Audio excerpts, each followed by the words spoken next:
परमात्मा बताते हैं कि चारों युग में मेरे से परिचित मेरे संतों ने मेरे द्वारा बताई गई यथार्थ भक्ति विधि का डंडोरा पीटा, मुनादी करी, अनाउंसमेंट की खूब जोर जोर से, और मैंने भी आकर के प्रत्येक युग में इस यथार्थ ज्ञान रूपी हीरे मोती लालों की वर्षा की।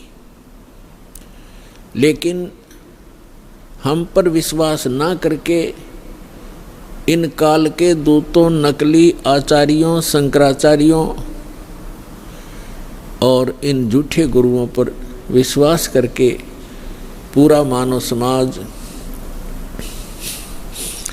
वर्तमान में डले ढो रहा है, कंकर पत्थर कौड़ी इकट्ठी कर रहा है लाल के स्थान पर।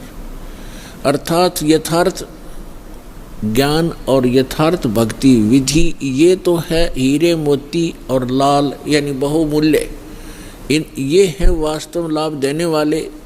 और जो गीता अध्याय नंबर 16 के श्लोक 23 में कहा है कि शास्त्र विधि को त्याग कर जो मनमाना आचरण करते हैं, मनमानी पूजाएं करते हैं जो शास्त्रों में सदग्रंथों में विद्यमान नहीं है, तो उनको न तो कोई सुख होता है, न उनको कोई सिद्धि प्राप्त होती है और न ही उनकी गति होती है, अर्थात व्यर्थ, यूजलेस।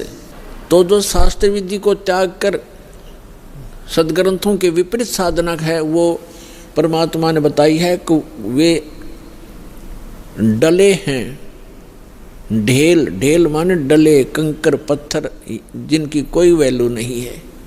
चारों युग में संत पुकारे, कूक कहा हम हेल रे, हीरे माणिक मोती बरसे, ये जग चुगता ढेल रे।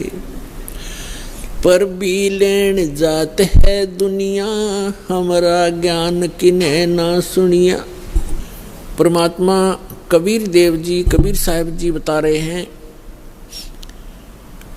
कि लोक वेद के आधार से, दंत कथाओं के आधार से शास्त्र विरुद्ध साधना करते हुए ये प्राणी कुंभ के मेले का अनुष्ठान करते हैं और पर भी लेने के लिए जाते हैं वहाँ कल्याणार्थ। उसके लिए भगवान बताते हैं कि जिस तालाब या सरोवर या दरिया में आप स्नान करने जाते हो कोई पर भी निर्धारित करके, आपसे पहले वहाँ उस तालाब में, सरोवर में, उस दरिया में मेंढक, मछली और बहुत से कीड़े मकोड़े पहले से विद्यमान होते हैं, जीव जंतु, और वो तो सदा ही उसके अंदर नहाते हैं, क्या उनका कल्याण हो जाएगा? जिस प्रकार उन मेंढक और मछलियों का कोई कल्याण नहीं हो सकता, इसी प्रकार आपका भी उस पर भी में नहाने से आत्म कल्याण नहीं हो सकता। आत्म कल्याण होगा अपनी सदग्रंथों श्रीमद् भगवद गीता में वर्णित विधि और उसके अनुसार की गई साधना से। और वो साधना केवल परमात्मा ही बताते हैं, क्योंकि श्रीमद् भगवद गीता में जो गीता ज्ञान दाता है वो केवल अपने सतर की भक्ति ही बता रहा है। और पूर्ण मोक्ष यदि चाहिए अर्जुन किसी भी भक्त को, अर्जुन के माध्यम से सर्व मानव समाज को संदेश दिया गया, तो उसको चाहिए कि वो तत्वदर्शी संत की खोज करे और फिर उस परमेश्वर की शरण में जावे, उसके तत्वदर्शी संत के बताए अनुसार साधना करके उस परमेश्वर की शरण में जावे, जहाँ जाने के बाद साधक फिर लौटकर कभी संसार में नहीं आते।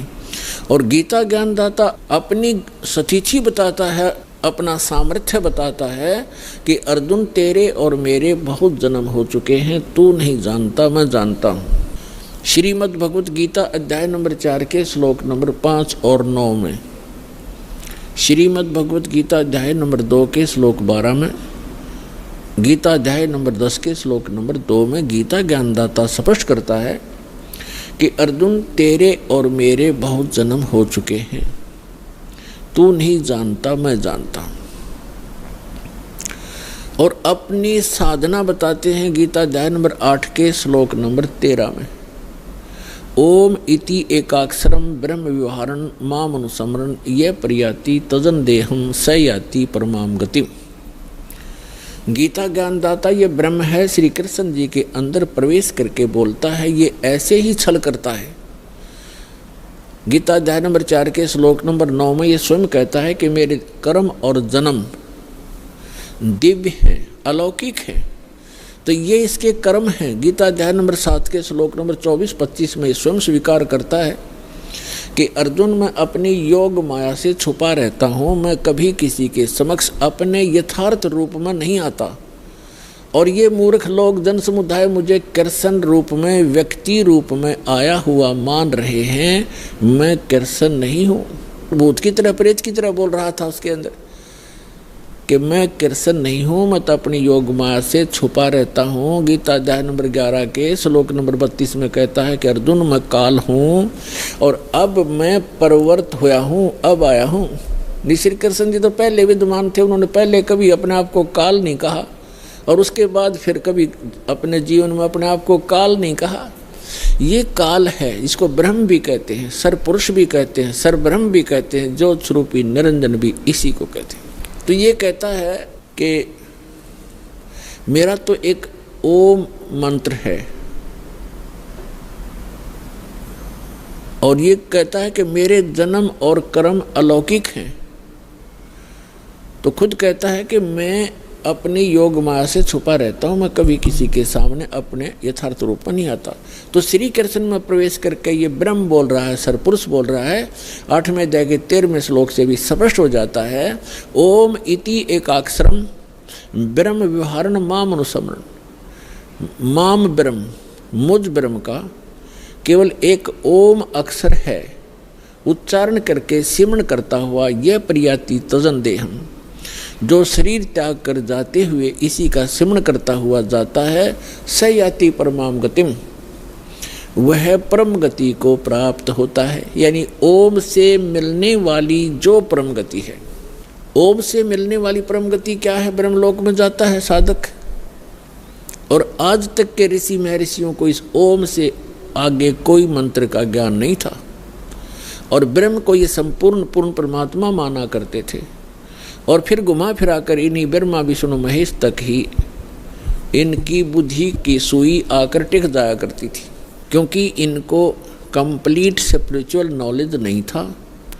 कारण क्या है कि वेदों में ज्ञान तो उस पूर्ण परमात्मा का अधिक है, ऐसे ही श्रीमद् भगवद गीता में ज्ञान तो पूर्ण परमात्मा का ही अधिकतर है, लेकिन पूजा की विधि केवल ब्रह्म तक की है। और गलती से इन ऋषि महर्षियों ने सतगुरु के अभाव से इस ब्रह्म को पूर्ण परमात्मा भी कह दिया, इसको पूर्ण ब्रह्म भी कह दिया, इसी को पूर्ण ब्रह्म मान लिया ब्रह्म को, जबकि ये स्वयं स्वीकार करता है कि वो परम अक्षर ब्रह्म तो कोई और है, मुझसे भिन्न है और उसकी साधना करने से पूर्ण मोक्ष होता है। अब प्रसंग चल रहा है, भगवान ने आकर बताया है कि पर भी लेने जात है दुनिया, हमारा ज्ञान किने ना सुनिया। अब पर भी लेने जाते हैं, स्नान करने जाते हैं तीर्थों पर। ये तीर्थ क्या है? ये तीर्थ क्या हैं? ये कैसे निर्मित हुए? इसके विषय में ब्रह्म पुराण में, ब्रह्मा पुराण में बहुत विस्तृत जानकारी है और विष्णु पुराण के अंदर भी। उसमें क्या बताया गया है कि जैसे किसी संत ने किसी सरोवर के किनारे या दरिया के किनारे बैठकर अपनी सुविधा अनुसार, यानी जल की आवश्यकता होती है अधिकतर जीव को नहाने पीने, वस्त्र आदि धोने के लिए, और साथ में फिर भक्ति करते हैं। उनके किनारे बैठ कर के उन्होंने अपने अनुष्ठान किए, जैसे भी उनको गुरु मिले, जैसा भी वो अध्यात्म मार्ग से परिचित थे, उस आधार से उन्होंने वहाँ भक्ति करी बैठ के, और वहाँ से जो साधना उन्होंने की उस साधना अनुसार अपना शरीर त्याग करके वो चले गए उस लोक को, उस स्थान को प्राप्त कर गए जहाँ की उसने साधना की थी। अब बाद में उसकी यादगार में उस महापुरुष ने वहाँ शरीर तो छोड़ना ही होता है, उसकी यादगार बना देते हैं। और फिर शेष जो जनता होती है वो उससे प्रभावित होती है, क्योंकि वो साधना करते करते अपनी उस पूंजी में से अन्य किसी को आशीर्वाद, दुआ या बद दुआ दे करके वो प्रभावित अवश्य कर लेता है, जिस कारण से वहाँ की जनता, आसपास की जनता उस साधक से बहुत प्रभावित हो जाती है।